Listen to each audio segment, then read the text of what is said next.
The irony strikes again with Lala. As soon as I saw her dress, it hit me where I'd seen it before. Back in Season 9, Episode 10, Rachel hosted a tea party where Ariana wore the exact same dress, just in a different color, that Lala sported at her baby shower today. At that tea party, Lala didn't quite match the floral theme and even threw some shade at the other girls, saying things like, "Oh gosh, everyone's so florally," and questioning, "Do I look like I have puffy sleeves and a tutu in my closet?" Lala's never really been one for camaraderie among women. She's quick to criticize others and then turns around to mimic them. It's hard to make sense of it. Now, fast forward to today's season, and it's clear she might be jealous of Ariana and perhaps any woman she doesn't see as beneath her. Pic 1 shows Ariana at Rachel's tea party, while pic number 2 depicts Lala at her recent baby event. Pics number 3 and number 4 highlight both their dresses, sourced from the same online store. Now, people's styles can evolve, and Lala's free to wear what she likes. It suits the occasion of a baby moon party perfectly. Still, it's amusing that she's now wearing the same dress she criticized 2 years ago. It was surprising that Lala didn't recognize Selkie when she made that comment. It's a popular brand, especially in places like LA. Personally, I own several Selkie dresses and adore them. I suppose I'm one of those bitches with puffy sleeves and tutus. I may not love the dress, but I do find it amusing that Lala chose to wear the same look she once disparaged. One wonders how her team missed that. Jessica might have some explaining to do. It would be quite the move if Katie were to post a cheeky throwback photo, a subtle reminder and cross-promotion that something about her is the perfect spot for hosting tea parties. Maybe a snapshot of Ariana from that very day. Meanwhile, Ariana's off enjoying herself in Fiji, likely unconcerned about a dress she wore to a staged tea party years ago. Time to move on, folks. Hello everyone, welcome back to my channel, Spill Chronicles. It's me, Ramona, here. I hope everyone is having a wonderful day. Keep watching, so let's dive into today's video. However, how insightful, Raquel or Rachel or Rocky? Thanks, Rachel, for this valuable input. Your contribution is truly remarkable, Ricky Bobby.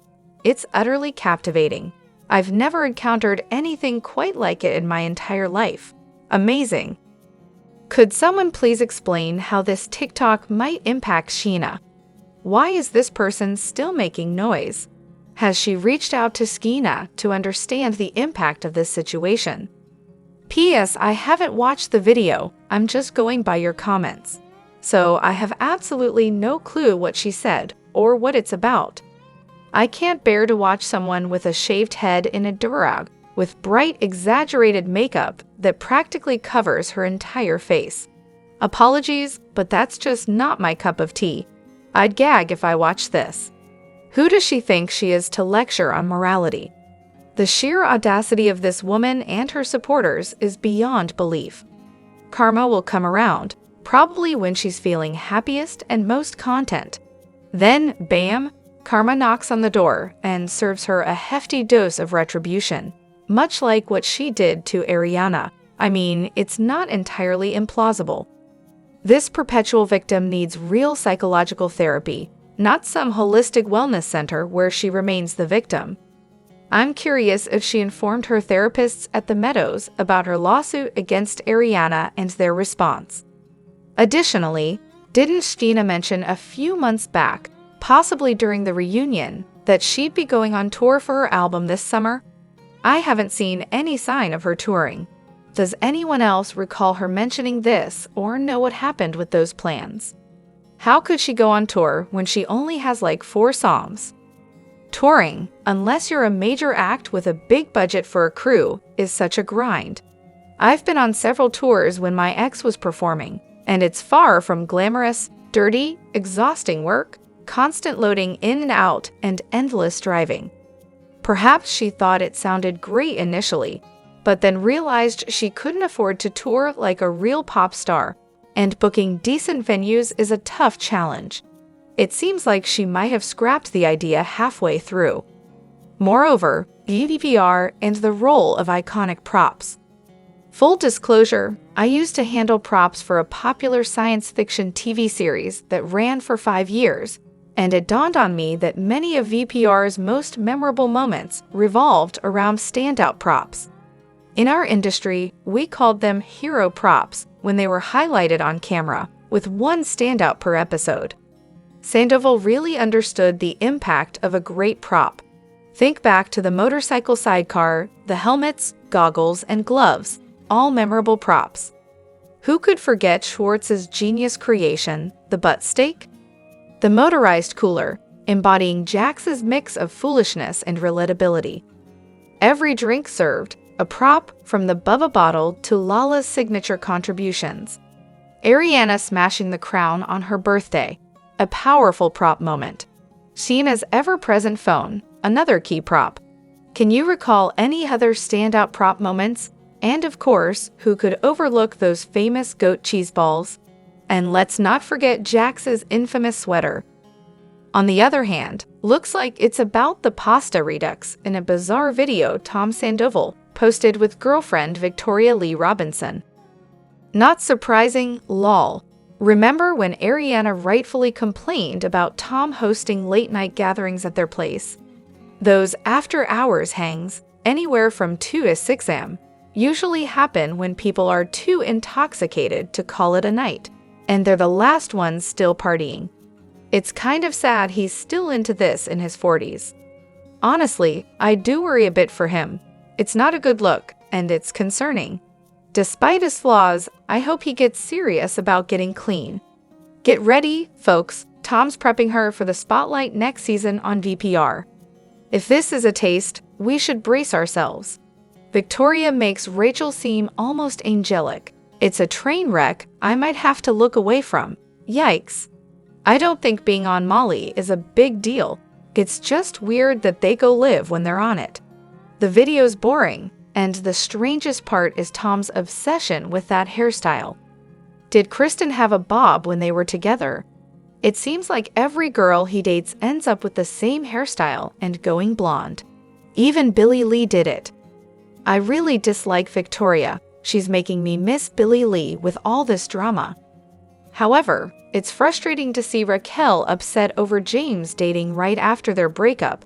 Yet she fails to grasp why Katie would be upset over Tom kissing her post-divorce, especially after agreeing not to date within their friend group. She's clearly hypocritical, having gone on dates with Peter herself. Raquel displays a lack of empathy and self-awareness. She's done this before, like on WHL, dismissing Katie's concerns about Schwartz's business.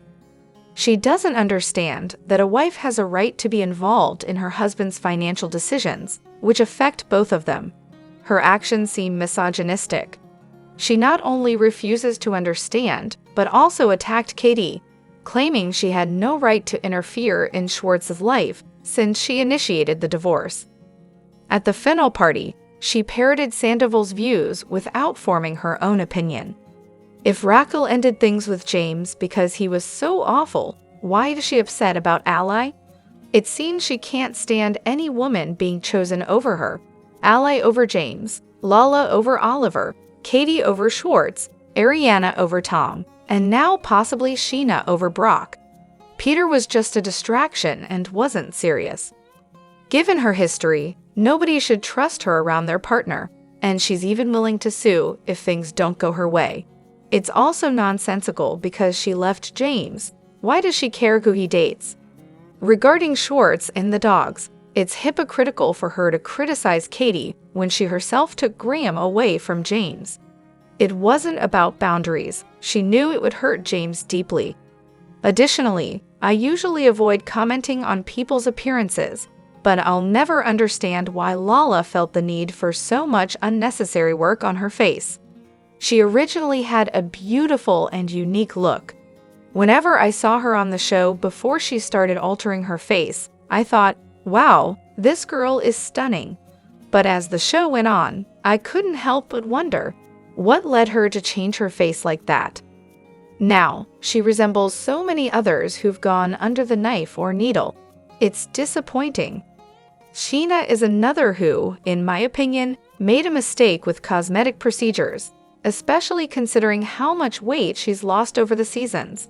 She used to have a lovely figure, and I admired her curves.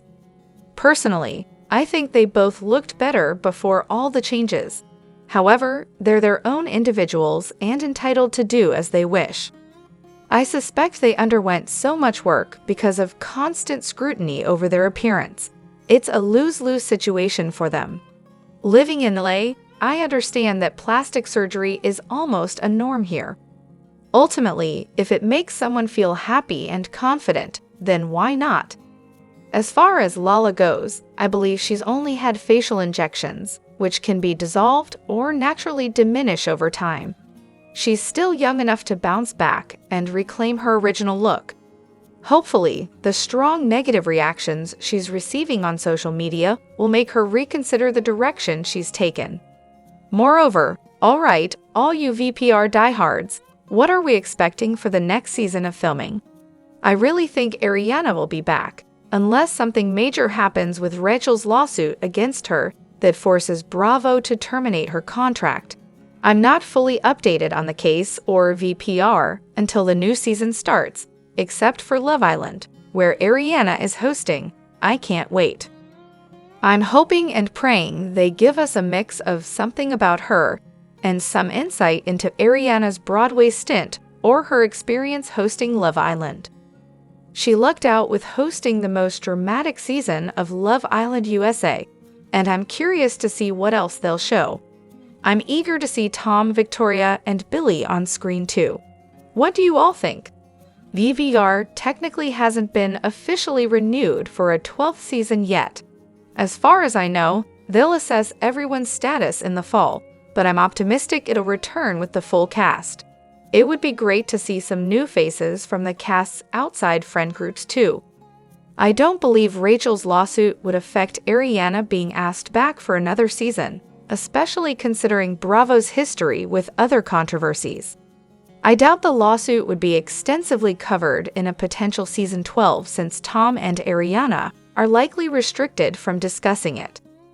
If anything, production might have other cast members mention it briefly. Drop your thoughts in the comment section below. Do you agree or disagree? Don't forget to like, subscribe, and hit the notification bell for more updates. Your opinions matter, and I will see you in the next video. Thank you.